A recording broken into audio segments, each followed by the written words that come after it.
2 blocks from your house, on the corner every commute in town rolls past. The liquor store is quietly up for sale. The owner has spent 30 years behind that register, and you want the keys. The plan is the oldest one in retail: buy bottles wholesale, put them on shelves, sell them for more. And the pitch writes itself. People buy what this store sells in booms, in busts, and especially in between, which is why bankers file the whole category under recession-resistant. When the world shut down in 2020, most states declared these stores essential and left the lights on, and sales from March through September ran about 20% ahead of the year before. The product never spoils, never goes out of season, and advertises itself, because the distillers spend the marketing billions for you. Every line of that pitch is true. What none of it explains is the strangest price tag in the building, because the most valuable thing in a good liquor store is not on a shelf. It has no barcode and no proof, and it hangs in a cheap frame near the register. In the New Jersey suburbs, that piece of paper trades for as much as $500,000. Not the building, not the inventory, the paper. By the end of this breakdown, you will know what you are actually buying when you sign for a liquor store, because the bottles are the smallest part of it. You will know what an owner honestly keeps out of $1 million of yearly sales, and you will know how one Tuesday in November closed more than 100 of these stores in a single state, without one new competitor opening a door. Every episode here prices a business people only think they understand. Subscribe, and this will not be the last store you see stripped down to its paperwork. So what does the seat behind the register cost?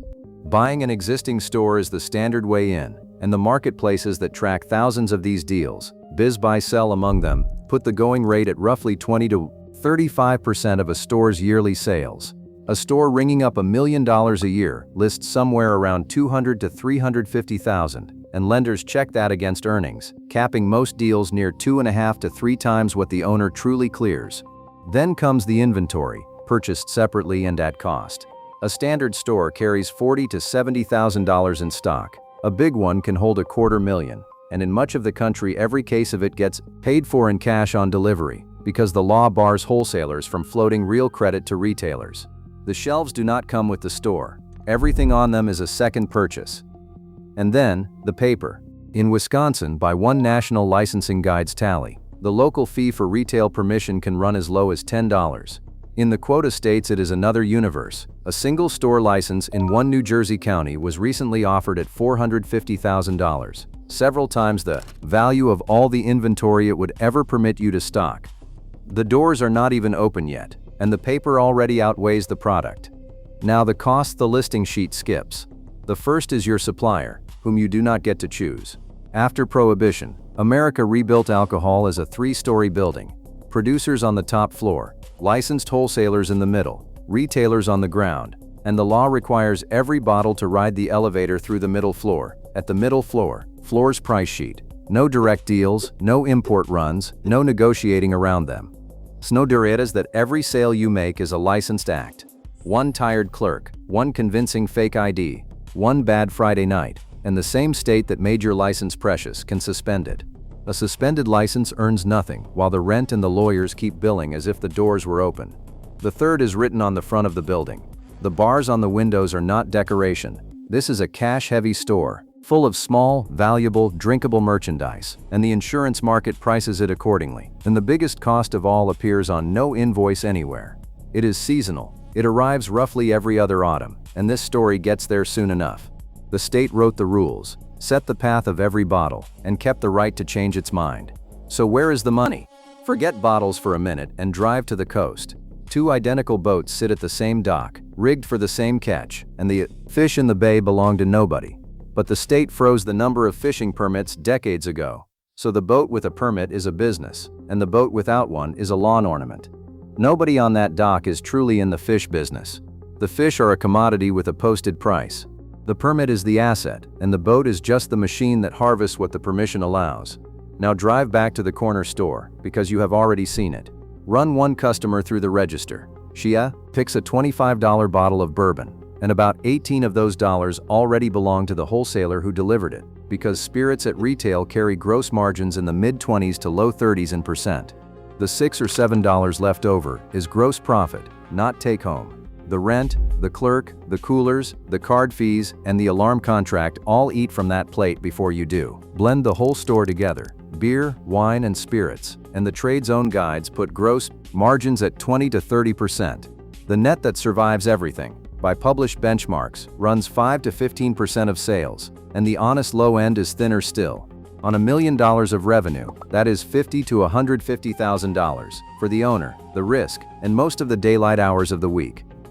Honor Hemima, Dauplaten Hemmens, Dubbergund. Now say what actually changed hands at the closing. Anyone can sell whiskey, the margins prove it. What almost nobody can do is get permission to sell whiskey on that corner, because the state stopped handing permission out. You are not really in the alcohol business. You are in the permission business, and the bottles are simply how the permission collects. Which raises the professional's question. If the margins are posted and the wholesaler is mandatory, what is left to manage? The answer rings up one basket at a time. Beer is the traffic. It fills the parking lot at 15 to 20% margin and barely covers its own refrigeration. Wine and spirits are the profit, carrying 25 to 45%, which is why the good stores park the cold beer on the back wall, so the walk to it passes everything you did not come in for. The pros manage the basket, not the bottle. A customer who came for a 12-pack and left with a 12-pack is a missed opportunity.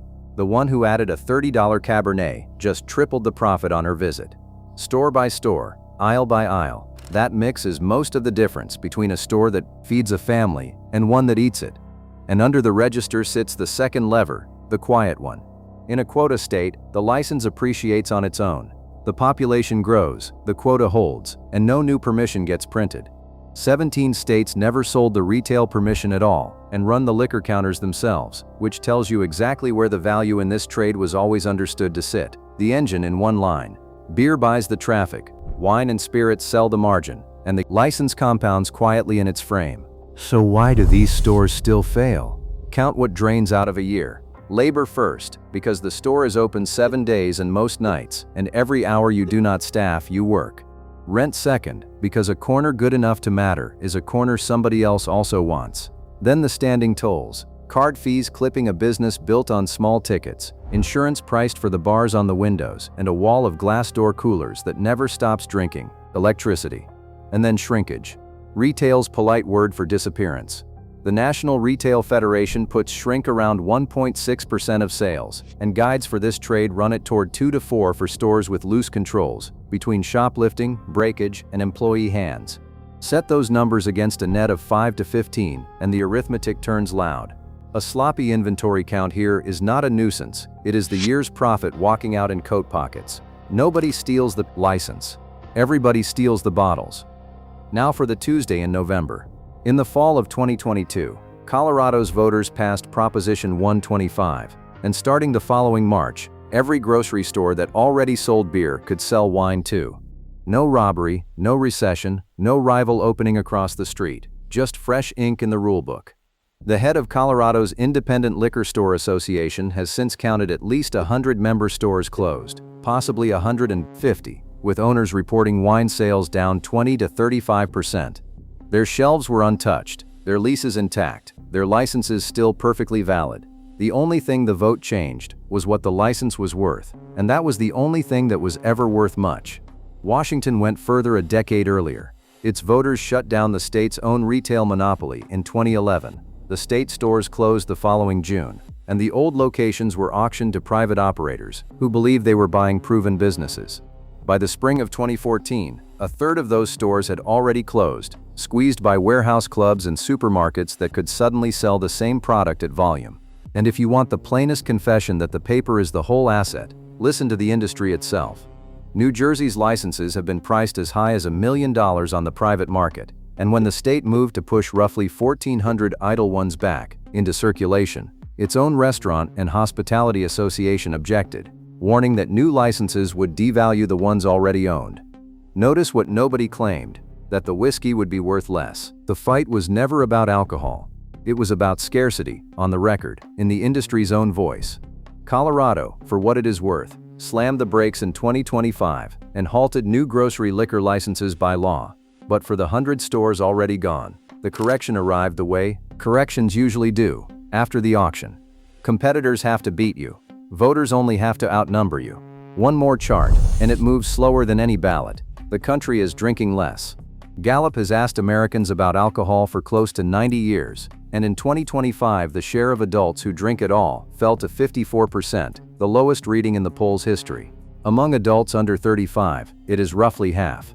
A new variable is arriving through the pharmacy as, well, around 1 in 8 American adults has tried the new appetite drugs, by one health policy tracker's estimate, and analysts at Morgan Stanley figure those drugs can cut a user's drinking by as much as half per occasion. Meanwhile, the fastest growing corner of the beverage aisle is the one with no alcohol in it at all. None of this spells collapse.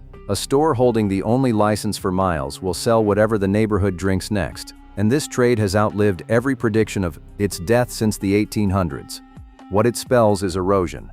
The product is slowly losing drinkers, and the paper holds its price only for as long as scarcity holds the line. The bottles are fighting the culture. The paper is fighting the calendar. So what does an owner actually take home? 3 doors, and they lead to very different rooms. Door 1. The open market corner store, in a state where licenses are cheap and so is entry. Sales of $300,000 to $500,000 a year at that. Same 5 to 15% net leave $15,000 to $75,000. Gross to net already counted. For 6-day weeks behind your own register.